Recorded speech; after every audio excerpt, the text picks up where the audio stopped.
नमस्ते प्यारे दोस्तों, क्या आपने कभी सोचा है कि नवरात्रि में दीपक जलाने का असली रहस्य क्या है, या फिर यह बस एक परंपरा बनकर रह गई है? अगर हाँ, तो आज हम आपको एक ऐसी अद्भुत बात बताने वाले हैं जो न केवल आपके दिल को छू लेगी बल्कि आपके जीवन के हर एक पहलू को एक नई दिशा भी देगी।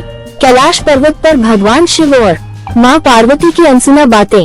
दीपक का रहस्य। रात का गहरा सन्नाटा था।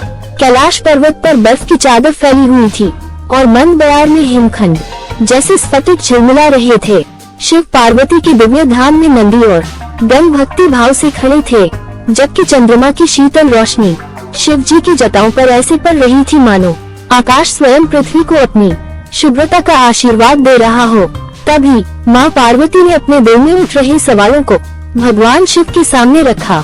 स्वामी, मुझे एक प्रश्न है जो बार बार मेरे मन में उठता है।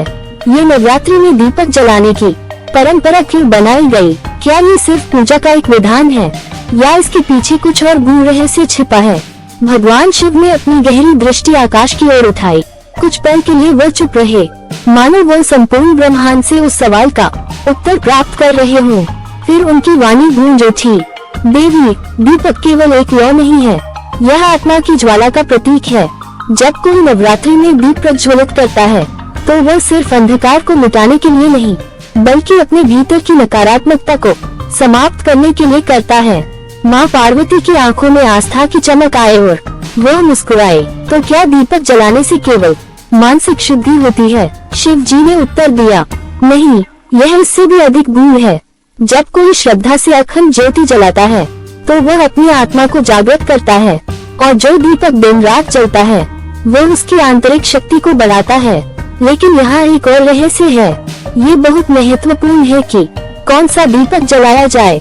माँ पार्वती और अधिक जिज्ञासु हो गयी, तो कौन सा दीपक सबसे श्रेष्ठ होता है? भगवान शिव ने मुस्कुराते हुए कहा, मिट्टी का दीपक सबसे पवित्र होता है, क्योंकि यह धरती माँ का अंश है। ये भक्त की सरलता और विनम्रता का प्रतीक है। वहीं जो पीतल का दीपक जलाता है वह अपने कर्मों में स्थायित्व और शांति प्राप्त करता है, क्योंकि पीतल ईश्वरता का प्रतीक है। लेकिन ध्यान रखना, खंडित दीपक कभी नहीं जलाना चाहिए, क्योंकि यह विघटन का संकेत देता है। माँ पार्वती का मन और भी अधिक जिज्ञासु हो गया। उन्होंने पूछा, तो दीपक में क्या डाला जाए, घी या तेल?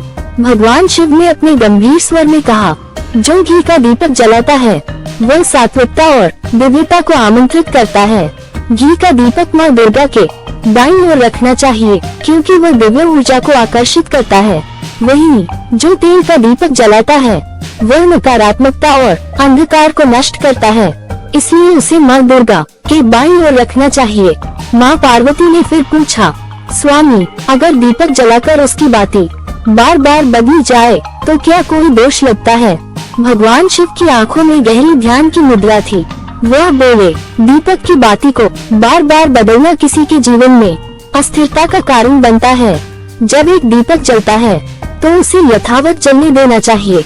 जो बार बार दीपक की बाती बदलता है वह अपने जीवन की स्थिरता को स्वयं बाधित करता है। माँ पार्वती ने सिर झुका लिया और कहा, तो फिर नवरात्रि के अंतिम दिन दीपक का क्या करना चाहिए? भगवान शिव बोले, जो दीपक नवरात्रि भर जलता है उसे जबरन बुझाना अशुभ माना जाता है। ये ब्रह्मांड के नियमों के खिलाफ है। जैसे सूर्य अपने समय पर अस्त होता है, वैसे ही दीपक को भी अपने समय पर खुद बुझने देना चाहिए। जबरन बुझाने से जीवन में बाधाएं उत्पन्न हो सकती हैं। माँ पार्वती ने ध्यान से सुना और बोली, अब मैं समझी, दीपक केवल एक जलती हुई लौ नहीं, यह आत्मा की यात्रा का प्रतीक है। ये केवल पूजा का हिस्सा नहीं बल्कि आत्मा उन्नति का मार्ग है। भगवान शिव मुस्कुराए और कहा, जो इस गहरे रहस्य को समझ लेता है वह अपने जीवन में अंधकार को टिकने नहीं देता। दीपक केवल बाहरी प्रकाश नहीं बल्कि भीतर का प्रकाश है। तभी कैलाश पर्वत पर आकाश में एक अद्भुत दृश्य प्रकट हुआ। एक दिव्य ज्योति चारों दिशाओं में फैल गई, मानो देवी दुर्गा की कृपा कैलाश से संपूर्ण ब्रह्मांड में बिखर रही हो। प्रकाश केवल बाहर नहीं, भीतर भी जलाना होगा। दोस्तों, ये ज्ञान अब आपके जीवन का हिस्सा बन चुका है। अब फैसला आपका है। क्या आप केवल अच्छे बनकर मूर्ख बनना चाहेंगे या फिर समझदार बनकर सही निर्णय लेंगे? अगर इस ज्ञान ने आपके जीवन में कुछ बदल दिया तो लाइक कीजिए, कमेंट करके बताइए कि आपको कौन सी सीख सबसे ज्यादा प्रभावशाली लगी। चैनल को सब्सक्राइब कीजिए ताकि आप हमारी आने वाली ज्ञानवर्धक और प्रेरणादायक वीडियो को मिस न करें।